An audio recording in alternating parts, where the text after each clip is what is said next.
ഞാൻ അതായത് ചോദിക്കുന്നത്. ഇപ്പൊ നിങ്ങൾ കുറെ റിവ്യൂവേഴ്സ് ഉണ്ടല്ലോ, സോഷ്യൽ മീഡിയ താരങ്ങൾ, നിങ്ങൾ കാരണം ഏതെങ്കിലും സിനിമയിൽ ആളുകൾ കയറിയിട്ടുണ്ടോ?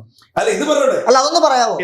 അല്ല ഇപ്പൊ പറയുന്നുണ്ട് സോഷ്യൽ മീഡിയ താരങ്ങൾ കാരണം നിങ്ങൾ കാരണം സിനിമകൾ ജനങ്ങൾ അറിയുന്നുണ്ടെന്ന് പറഞ്ഞു.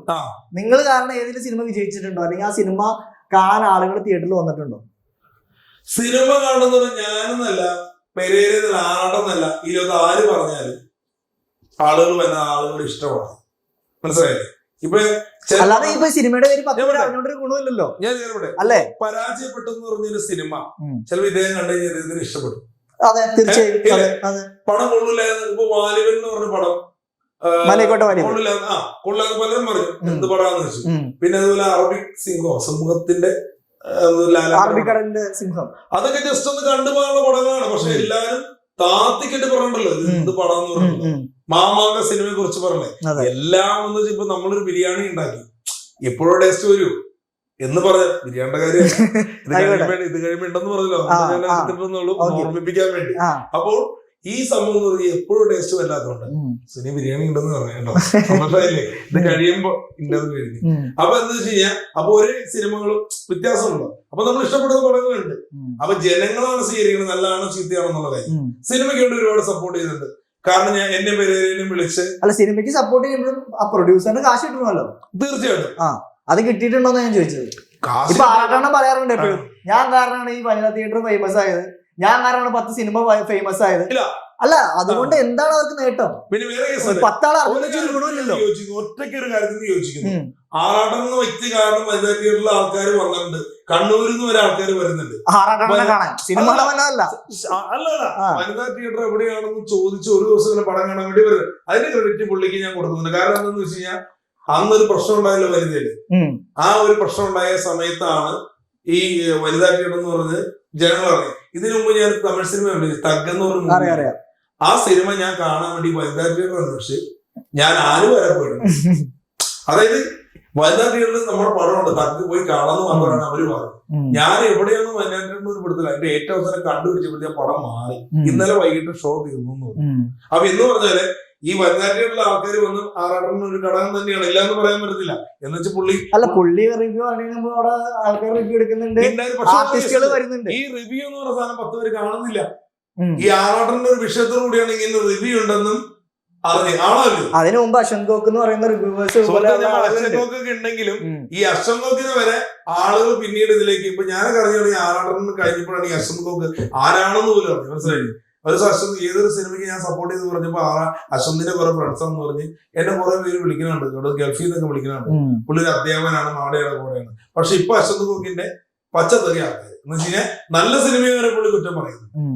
നല്ല സിനിമയെ കുറ്റം പറയുമ്പോ ആൾക്കൊരു ഇതുണ്ടല്ലോ, നല്ലതിന് നല്ലതെന്ന് പറയാലോ. മനസ്സിലായില്ലേ? എന്ന് പറയുന്നവരുണ്ട്. പിന്നെ സിനിമ എന്ന് പറഞ്ഞ സംഭവം ഒന്ന് എന്റർടൈൻമെന്റിന് വേണ്ടി കയറുന്നതാണോ? അല്ലാണ്ട് ഇപ്പൊ സിനിമ വിജയിച്ചാലും പരാജയപ്പെടുന്ന കാണുക പോരുക ആണല്ലോ. അത്രയല്ലേ ഉള്ളൂ. അപ്പൊ ഞാൻ സിനിമയിൽ നായകനായിട്ട് വന്നൊരു വ്യക്തിയാണ് കോളനി, മാസ്റ്റർ മനാഫ അതിനാടിന്റെ കോളനി. എന്ത് സംഭവിച്ചെന്ന് പറഞ്ഞു കഴിഞ്ഞാൽ ആ സിനിമയിൽ ഒരു പ്രൊഡ്യൂസർ ഉണ്ടായിരുന്നു. ഈ പ്രൊഡ്യൂസർ 2 ദിവസം കഴിഞ്ഞപ്പോഴത്തേക്കും ഒരു രീതി അത്ര വശമായതുകൊണ്ട് പുള്ളി മുങ്ങിയപ്പോ ഒരുപാട് പ്രതീക്ഷിച്ചു വന്നൊരു ആൾക്കാരുണ്ട് ആ സിനിമയിൽ അഭിനയിക്കാൻ. പുറമെ പറഞ്ഞു കേട്ടോ. അപ്പൊ കഥ കേട്ടോന്നറിയില്ല. അപ്പൊ ഈ സിനിമയിലെ പ്രതീക്ഷ വന്നവരുണ്ട്. ആ സിനിമ എങ്ങനെയും തീർക്കണം എന്ന് വെച്ചാൽ അദ്ദേഹം തീർത്തൊരു സിനിമയുടെ കോളനി. ഒരുപാട് പോരായ്മകളുണ്ട് ആ സിനിമയിൽ. കാരണം അദ്ദേഹത്തിന്റെ സ്ഥലം വരെ പണയപ്പെടുത്തിയാണ് പടം ഇറക്കിയത് മനാഫ അതിനാടിനെ.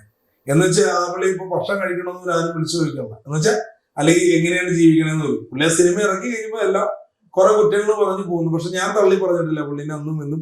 കാരണം ആദ്യമായിട്ട് നമുക്കൊരു ഞാൻ 1 കോടി എന്ന് പറഞ്ഞൊരു പരിപാടിയിൽ വന്നപ്പോഴാണ് പുള്ളി എന്നെ കാസ്റ്റ് ചെയ്തതിലേക്ക്. 1 കോടി എന്ന് പറഞ്ഞ പരിപാടിയിലേക്ക് വന്നത്. എന്റെ അടുത്ത് പറഞ്ഞല്ലോ ഒരു കാര്യം നേരത്തെ ചോദിച്ചല്ലോ, നിങ്ങൾ ജനങ്ങൾക്ക് വേണ്ടി എന്തെങ്കിലും ചെയ്തിട്ടുണ്ടോ? ഞാൻ ചെയ്തിട്ടുണ്ട്.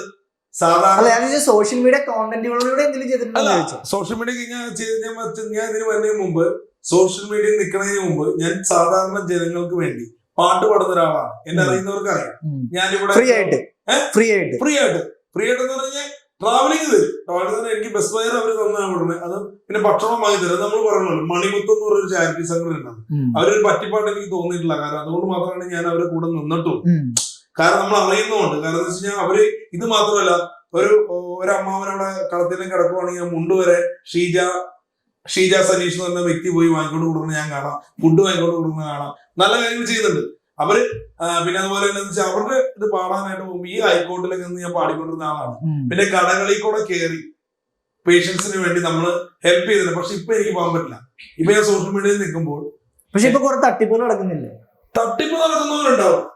തട്ടിപ്പ് നടക്കുന്നവരെന്ന് വെച്ച് കഴിഞ്ഞാൽ അത് ഒരിക്കലും ശാശ്വതമാവില്ല. തട്ടിപ്പ് നടക്കുന്നത് പിടിക്കപ്പെടും, മനസ്സിലായില്ലേ? അപ്പൊ നമുക്ക് ഒരു കടയിൽ കയറി നമുക്കൊരു പിരിവ് ചോദിക്കാം, ജെനുവിൻ ആണെങ്കിൽ ചോദിക്കാം, ആണല്ലോ. ജെനുവിൻ അല്ലെങ്കിൽ നമുക്ക് വിറയ്ക്കണം, അവിടെ കയറിക്കാൻ ക്യാമറ ഉണ്ട്. ഇപ്പൊ ഞാൻ ജെനുവിൻ അല്ലെങ്കിൽ ഞാൻ അവിടെ കയറിയിട്ട് എന്തെങ്കിലും ഒരു ഇതാണ് ഇതാറ് നമ്പറാ ആ പേഷ്യന്റ് എന്ന് പറയുമ്പോൾ അവരാ സ്പോട്ടിൽ വെച്ച് വിളിക്കുമ്പോൾ പേഷ്യന്റ് അല്ല, ഇങ്ങനെ നമ്പർ ഇല്ല എന്ന് പറഞ്ഞാൽ ഞാൻ അവിടെ പെട്ടില്ലേ. പക്ഷെ ജെനുവിൻ ആണെങ്കിൽ മാത്രമാണ് നമുക്ക് ചെയ്യാൻ പറ്റുള്ളൂ. ഇപ്പോഴൊരു ചേച്ചി എന്നെ വിളിച്ചിട്ടുണ്ട്, കാരണം കിഡ്നി പേഷ്യന്റ് ആണ്. എന്നെ വിളിച്ചിട്ട് മോനെ എന്തെങ്കിലും ചെയ്തു തരാന്ന് പറഞ്ഞു. ഞാൻ ചേച്ചിയോട് ചേച്ചി ഞാൻ വേണമെങ്കിൽ ഒരു ബോക്സ് എടുത്ത് വെച്ച് നിങ്ങൾ താ, ഞാൻ പാട്ട് പാടിത്തരാം, എനിക്ക് അറിയാവുന്ന രീതിയിൽ പാട്ട് പാടിത്തരാം, അതിൽ കിട്ടുന്ന കളക്ഷൻ മൊത്തം എടുത്തു. പക്ഷെ ഇപ്പൊ ഞാൻ കടകളിലേക്കൂടെ കയറുമ്പോൾ ചിലപ്പോൾ ഒരു പക്ഷെ നെഗറ്റീവ് വരും. കാരണം സോഷ്യൽ മീഡിയയിൽ നമ്മൾ ചിലപ്പോൾ കണ്ടന്റിന് വേണ്ടി പല കാര്യങ്ങൾ കാണിക്കുന്നതായിരിക്കും. പക്ഷെ ഇത് കാണുന്ന ജനങ്ങൾ കുറെ പേര് സഹായിക്കും. കാരണം കഴിഞ്ഞ ദിവസം ഞാൻ നമ്മുടെ ഒരു സുഹൃത്ത് റിയ അപ്പൊ റിയനെ എടുക്കുന്ന ഒരു ഫോട്ടോ ഷൂട്ട് എടുക്കുന്ന സാധനം അത് കണ്ടന്റ് കൊണ്ട് ക്രിയേറ്റ് ചെയ്ത. പക്ഷെ അത് ജനങ്ങള് ഒറിജിനലായിട്ട് വിശ്വസിച്ച് എന്തായിരുന്നു അതായത് പുള്ളിക്കാരൻ ഞാൻ ഇങ്ങനെ കെട്ടിപ്പിടിച്ച ഫോട്ടോ എടുത്തോട്ടെ എന്നുള്ളത് സംഭവം ഇങ്ങനെ കാണിച്ചിരുന്ന ഇങ്ങനെ സുനി കുഴപ്പമില്ല ഇങ്ങനെ ഇല്ലേ. അപ്പൊ ഇങ്ങനെ നമുക്ക് ചോദിക്കുന്ന ഇടിക്കും അങ്ങനെയൊക്കെ ചെയ്ത് കഴിഞ്ഞാൽ അല്ലല്ല വേറൊരാളുടെ നേരത്തെ പെർമിഷൻ ചോദിക്കണം. അതിപ്പോ എത്ര പരിചയമുള്ള ഒരാളാണ് പിന്നല്ലേ പുതിയതായ എന്റെ ദൈവമേ.